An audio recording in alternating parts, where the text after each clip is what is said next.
Bismillahirrahmanirrahim. Assalamualaikum warahmatullahi wabarakatuh. Pemirsa yang dirahmati Allah, marilah kita simak ceramah dari Buya Syakur Yasin dengan tema apakah bunuh diri itu bagian dari takdir? Sebelumnya marilah kita bersolawat terlebih dahulu. Allahumma sholli ala sayyidina Muhammad wa ala ali sayyidina Muhammad. Marilah kita doakan semoga almarhum Buya Syakur Yasin diberikan tempat terbaik di sisi Allah Subhanahu wa taala.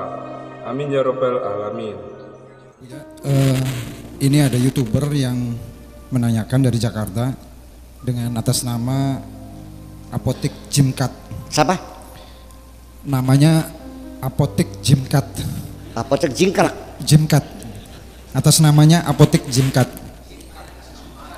Apotek Begini Bu ya. Jingkat. Jimkat. Jimkat, iya. Apa tuh Jim? Yaudah ya terus. Pertanyaannya, jika maut adalah takdir Allah, apakah bunuh diri juga termasuk takdir yang ditulis Allah? Ya memang iya. Terus apalagi tuh kamu, daun kering pun jatuhnya pada hari apa, bulan apa, tanggal berapa, jam berapa, menit berapa, detik berapa, sudah ada aturannya. Nah, terus maksudnya ya terusnya Tentang bunuh dirinya, kelihatannya bunuh diri itu takdir Allah apa bukan gitu. Padahal kan mungkin bagi dirinya namanya kan ngerti menentukan takdir sendiri. tuh. Takdir Allah itu apapun yang terjadi itu namanya takdir. Takdir itu eksekusi. Kalau rencana namanya kodok. Coba diulang lagi pemikirannya. Oke, yang kedua dari Aji Henry. Ntar dulu, itu belum terjawab dia pertama tuh. Jadi gimana maksudnya? Apa saya harus mengatakan itu atas perintah Allah gitu?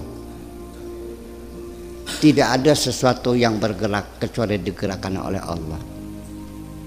Tidak ada seorang pun berkehendak kecuali digerakkan. Wa ma yasha'una illa an yasha' Allah. Apa yang terjadi itu bukan kehendakmu tapi kehendak Allah. Terus yang dipertanyakan, apa memang manusia dibuat secara independen gitu, diciptakan lalu independen, bekerja sendiri, berbuat sendiri gitu? Bukan. Ini persoalan yang tidak pernah selesai. Sengketa antara Mu'tazilah, Qadariyah, Jabariyah, Ahli Sunnah sampai sekarang tidak pernah selesai.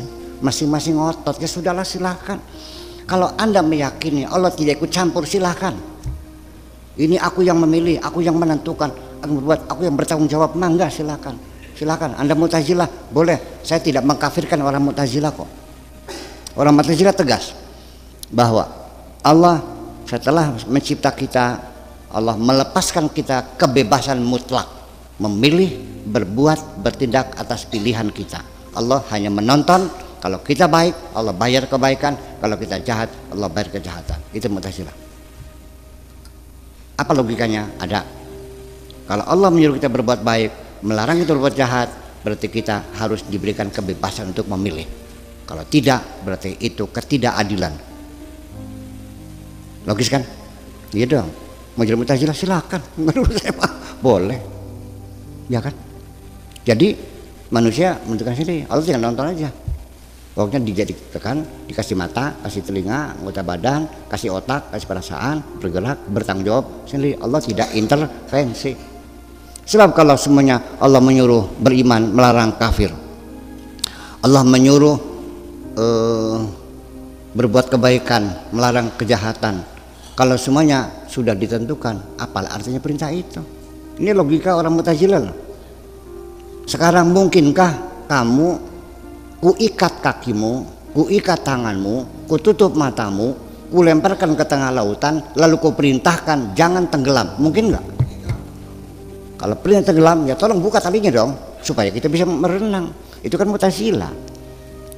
Kalau begitu ya mangga silakan, nggak apa-apa. Tetap Anda saya sebut sebagai Muslim kok, ya kan? Nah kalau apa lagi? Kalau ya Jabariyah, semuanya Allah yang menentukan. Bangunnya, tidurnya, makannya, minumnya, sakitnya, semuanya. Kita seperti wayang yang digerakkan oleh kidalang. Oke? Nah Ahli Sunnah punya teori yang ketiga. Ada ketentuan yang permanen, ada ketentuan yang bisa revisi, ada qada mubram, ada qada ghairu mubram. Ini semua terjadi adalah akses daripada persengketaan politik soalnya. Ya, harus tahu. Ini negara raja berfoya-foya, rakyatnya jatuh miskin kelaparan. Siapa yang salah? Mu'tazilah mengatakan yang salah raja dong. Kenapa tidak disejahterakan? Kamu yang bertanggung jawab, kamu menikmati fasilitas, kamu dihormati. Ya kenapa tidak dikasih makan? Jangan menyalahkan Tuhan. Paham nggak? Kata yang pro pemerintah, Jabariyah, kayamu, miskinmu, semua adalah Allah yang menentukan, bukan raja. Kan gitu. Nah, ahli sunnah wal jamaah ini pengen selamat malah. Iya kan? Jadi ada qada mubram, ada qada ghairu, gitu aja kok, usah banget. Ya, terserah kamu lah, gitu aja. Iya kan gitu. Cuman yang jelas putus asa itu dilarang dalam agama. Innahu la ya'asu min rauhillah ilal qaumul kafirun. Tidak akan ada orang beriman yang berputus asa. Kalaupun ada itu pasti orang kafir. Orang bunuh diri itu orang putus asa, yang tidak punya ada harapan hidup. Itu aja kok. Ya sekarang akan saya jawab, tapi yang penting Anda bunuh diri aja dulu. Oke, gue bergurau ini. Jangan dianggap serius. Itu. Dan tidak akan pernah selesai. Semua bertahan dengan pendiriannya. Ya kan gitu. Ya sudah. Di akidah berbeda pendapat, di syariat berbeda pendapat, di torekot berbeda pendapat. Ada Naqsabandi, ada. Ya begitulah manusia. Sekalipun satu agama tetap tidak akan sama.